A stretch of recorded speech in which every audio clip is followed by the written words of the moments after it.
everyone. My name is Hainisha Malone, and I'm the Vice President of the West Garfield Park Youth Council. And we believe that we are the solution to the issues in our community. Our theme is Nothing With Us Without Us. The West Garfield Park Youth Council is sponsored by Fathers Who Care, which is a nonprofit organization located on the west side of Chicago within the West Garfield Park community. Again, everyone, my name is Hainisha Malone, and I am the Vice President of the West Garfield Park Youth Council. The West Garfield Park Youth Council is comprised of young people all over from our community whose focus and concern is youth leadership and a voice within the community to reduce senseless violence and illegal substance use. We invite people from all over, especially young people, to come in and see what we are all about. Our show will be scheduled every Thursday at 7 p.m. Again, that is every Thursday at 7 p.m. Unfortunately, this is not my show. I'm filling in for my granddad today, but my show will start in a few weeks, so my shows will be soon. We would like to encourage calls from people watching to leave their questions and comments at 312-738-1060. Again, that number is 312-738-1060. Our show can also be viewed online at www.cantv.org/live. Again, that website is www.cantv.org/live. Everyone, I would like to introduce my guest for today. This is Carlos Rodriguez, and he is the program manager for West Care. Thank you for being here today. Thanks for having me, Hainisha. Again, my name is Hainisha Malone, and I am the Vice President of the West Garfield Park Youth Council. You are watching a live interactive call-in television program brought to you by CanTV 21. During the next 25 minutes, we are going to discuss the 7 challenges for young people with alcohol and other drug problems. We invite our viewers watching to leave questions and comments at 312-738-1060. Again, that number is 312-738-1060. Our phone lines are now open. So today's topic again is the 7 challenges for young people with alcohol and other drug problems. And now I have a few questions for you, Carlos. I have to slow down for a second. It looked like he's getting ready to show one of our flyers. I like that. Yeah, me too. Okay. That's upside down. That's upside down. Is it now upside down? Okay. So the first question. I got it. Tell our audience. Okay. Yep, this is good. I like it. Okay. I'm going to go like this. Clunk. Okay. That's better. Okay, the first question is to tell our audience, who is Carlos Rodriguez and what is your purpose for existing? Ooh, my purpose for existing. Because first of all, I want to thank you, Hainisha, for having me. you. I enjoy Hainisha's Youth Council that meets every Thursday evening at 4 o'clock. We've been Zooming and doing, trying to get back live. Yeah. Also, I want to make sure the audience knows today is World Teen Mental Health Wellness Day. This is perfect because, there's a lot of misunderstandings about why young people use drugs and alcohol. And so we're going to dive a little bit deeper into that tonight. Okay. But yeah, my purpose for existing right now, I think I could answer that in a number of ways. But, I want to make a maximum contribution to our society and help people. But the other thing is I think we've talked about this off air is that I think things are fundamentally wrong in our system, right? Yeah. And we need to address that. We need to organize to make sure that our young people are protected, but that everybody has a happy and healthy life, right? Exactly. And so I'm so glad to work with the young people that come to your group, and then we bring young people from some of the schools I work at too, which makes me excited. It's a really big group, yeah. So what is the 7 challenges and why is it different from other youth programs? Yeah, 7 challenges is really good because what it does is it's actually, well, I'll start with a general. It takes a holistic view of drug and alcohol use, right? Instead of going in and telling young people that drugs are bad or you should do this, you should do that, we actually are there as problem-solving partners with them, right? Yeah. So there's no judgment in the group. It's a place where people can be themselves. And actually, funny thing is we rarely talk about drugs and alcohol. People are so much more than drug and alcohol stuff, right? Right. And so what do you talk about? Yeah, so we talk about making healthier and wiser decisions about our life and about alcohol and drugs, right? I don't know about you parents out there, but if you've ever had that discussion with your kid, you shouldn't do this, or I'm going to get you in trouble, I don't think it really does any good. No, it Okay. doesn't. Because I feel like children or youth is like naturally driven towards disobedience or towards doing what they know they're not supposed to do, because it gives them, it just gives them a sort of like it gives them like a sort of like good feeling. It's not a good feeling. Yeah, they're curious, right? Yeah, it's like and they a want to sort feel in control of their own lives, right? Right, and they feel like when you tell them not to do that, they think, oh, you making me miss out on it because you only see the bad side of it. Now I want to go and see for myself. Yeah. So it's like they're just naturally driven to do what they're told not to do. Right, yeah. I think the main thing, well, when we do our group, we always make sure that people know that the group is a safe group. Mm-hmm. We're committed to helping them with any problem, not Right. just about drugs or alcohol.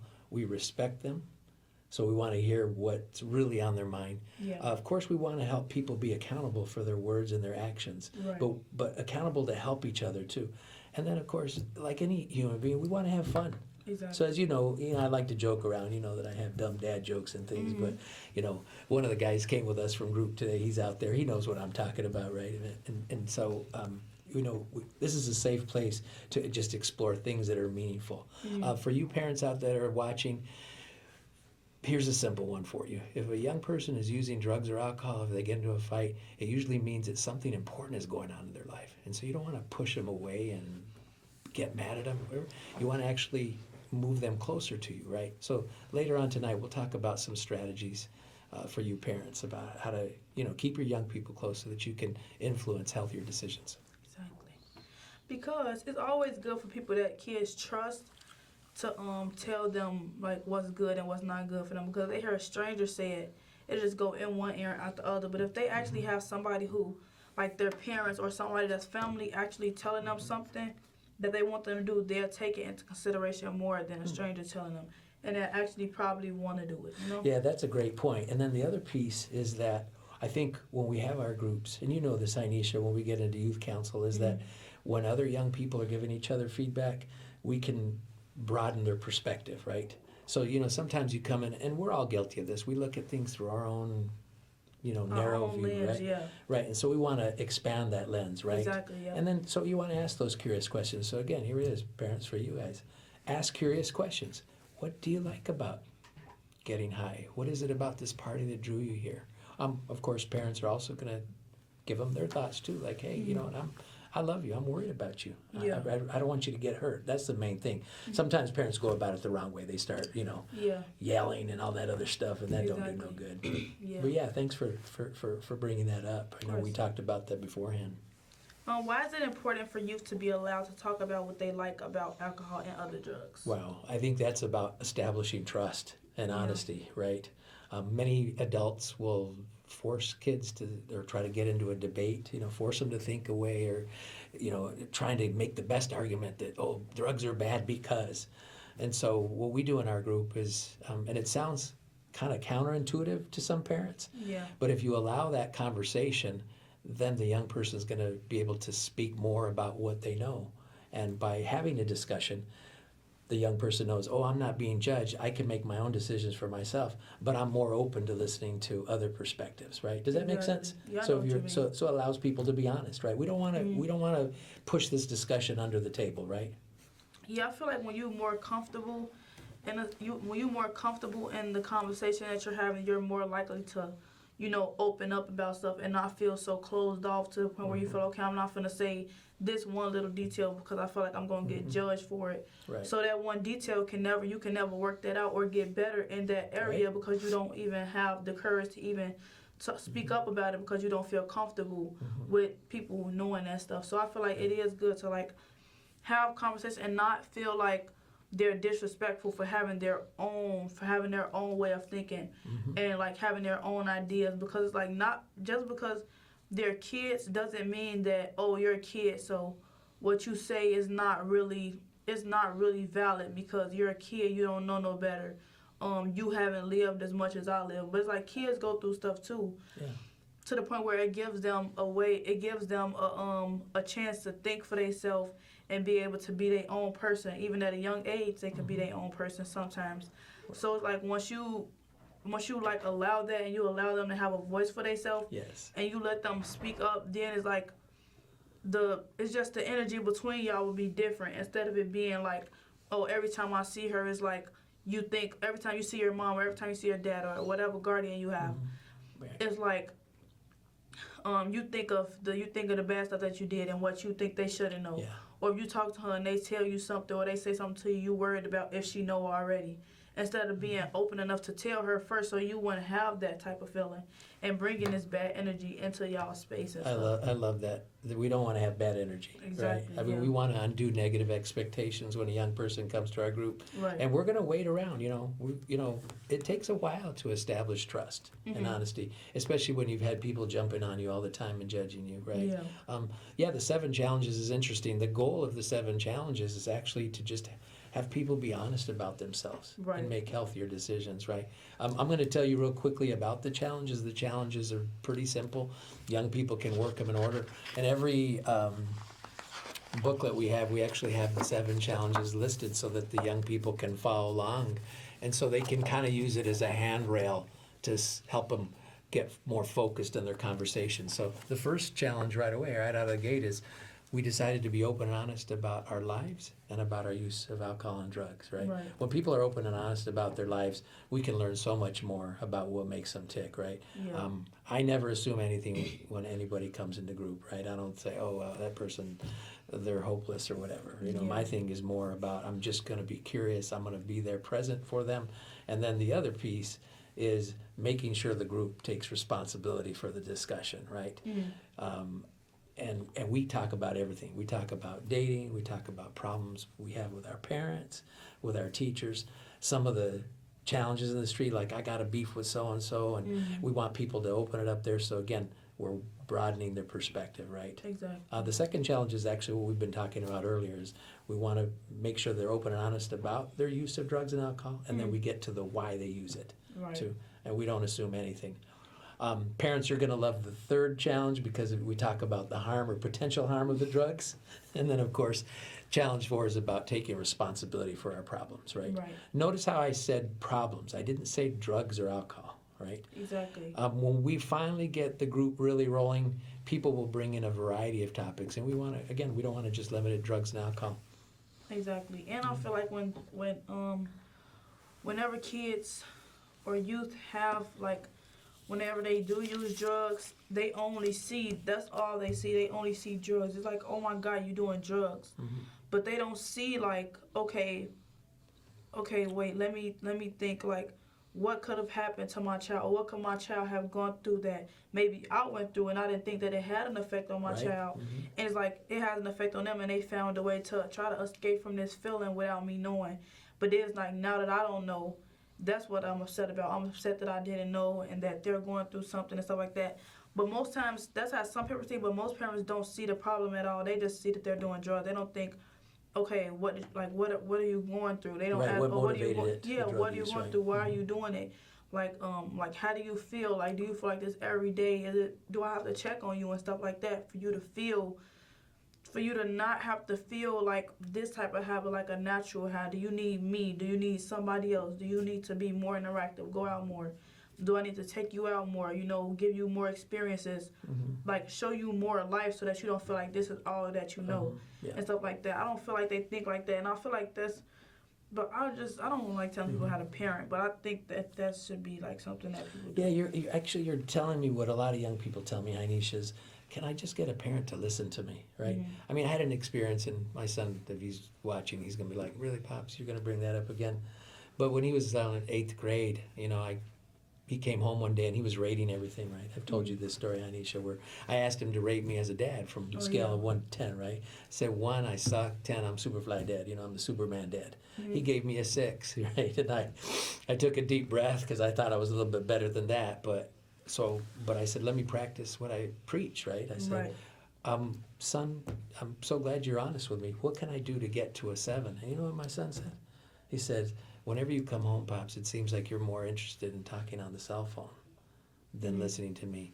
I'm not perfect. I still make mistakes like that, especially with my wife, Mm-hmm. and so I have to be aware of that. Right. But I said thanks for that, and I said let's check in again in about a month and see if I'm better at that.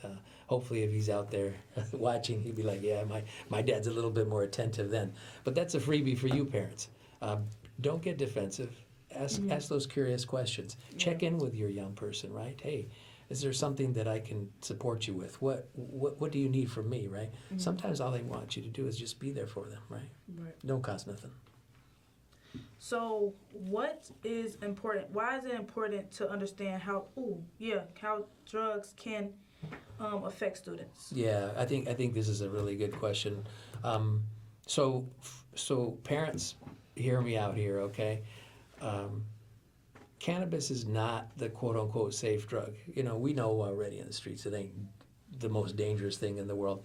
But because your child's brain is developing a lot at this moment, it's really important that hopefully they can avoid drug use, especially chronic drug uses. So for you guys, there's 3 times in a person's life when their brain develops, right? Mm-hmm. In utero, right before they're born, Mm-hmm.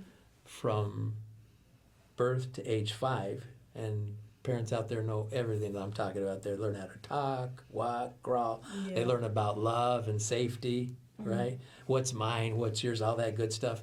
And then here's another big one for you. From around age 13 to around 26, the brain is developing like crazy. So if you introduce something into the brain, right, it can actually affect them, right? Mm-hmm. We know now through science that there's a neurotransmitter in our brain called anandamide, and anandamide is responsible for the learning and retention of new information, motivation, and for emotional regulation. Guess what? The drug that gets you high, the part of the marijuana plant called THC, it has the same molecular structure as anandamide. So sometimes when people smoke, the anandamide gets blocked from doing what it's supposed to do, right? Because that's taken over as Because the anandamide. THC has taken over those receptor sites in there. That's why some of our young people get real lazy. They forget stuff, right? Their moods go up and down, right? I'm not saying for everybody, okay? I don't want to make a general statement, but that brain is very sensitive as it's developing. Let me tell you, I'm gonna brag on this young woman here. Heinisha is getting ready to go to college. This is a young woman who's extremely smart, and she asks deep questions. 17 years old, right? And we got to respect that as parents, right? We want to protect that and nurse them with information and stuff. And so I picture thousands of Hainishas out there that could develop, because she, the first time I met her, I was like, man, this girl's asking some serious questions. I better be on my game. But it's true. But that's the way young people are, and so we want to help them protect that brain. I told my son, if you could not use before you're age 25, that would be great. But that's not realistic. I know that there's going to be some experimentation, but that's my little brain 101 science lesson for you today. Yeah, I love that though, because I feel like, because sometimes when people be like, oh, you're really advanced for your age and stuff like that, I feel like all kids my age could be this way. They just need to be like, have the right environment and be around like the right people, because like as I see kids who like they still like just the opposite of who I am. Yeah. I just look at them and I be like, they could be better, but it's like they just don't know no better yet, and you can't blame them for that. You can only blame the people that's not teaching them, or the people that they're around and stuff like that. So you can't be like, oh, this girl, she a bad person, or she allowed this to happen to her. She's a bad person. No, she not. She just don't know no better yet. Right. And I wish I'll be wishing that I could like talk to them and stuff. But it's like if they wanted it bad enough, then they'll get the lesson. But like, if they don't want it yet, you can't make them want it. Yeah. Well, let me freeze you right there too. So this is that thing that I kept talking about things about society being fundamentally wrong that we've talked about, is that it's just not parents that have to help raise kids. It's got to be a whole society. A lot of people don't know this, but everybody thinks that African proverb stops with "it takes a village to raise a child." That's only part of it, okay? The rest of the proverb is, when a village refuses to embrace his child, the child will burn it down to feel its warmth, okay? So my thing is always, it guides my work. I'm like thinking, what can I do to organize more people around these young people to embrace them, to take care of them. I know too many parents that are struggling to just survive, right? I work with a young man. He's about 32 years old right now. I met him when he was 13.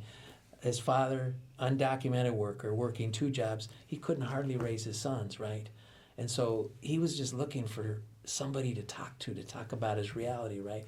I surrounded this young man with a lot of support and stuff, and I'm happy to say that to this day he's doing really good. You know, he ain't gang banging, he ain't getting high and stuff. Actually, he's gonna have a child first time now, right? And he's thriving, right? But there's only that could only happen within a context of a bunch of people helping him out, right? So it's really going to take a lot of effort on our parts to watch out for each other, right? Exactly. Instead of just watching out for ourselves. Does that make sense? Yeah, I understand. So I was actually learning about that today in class where we were doing like a simulation on like you could either keep the money that you have or help your friend that's super super ill. And it's like a lot of kids was saying like I want to help her. I only want to look. I'm looking out for myself. Like I have to look out for me. But it was like it was me and a couple people who were saying like why not? Cause I just feel like if you do good, don't do it because you know that what goes around comes around. If you give it, you're gonna get it back. So you just think, oh, I'm gonna get it back anyway. So you're not doing it genuinely, but like if you genuinely give somebody something because like you actually want to help them, you're gonna get it back regardless. So we were just thinking like let's just help them. Like she could actually thrive. Like she could get it and then she could actually pursue like her life's mission. But she wouldn't be able to do that if she passed away. Right.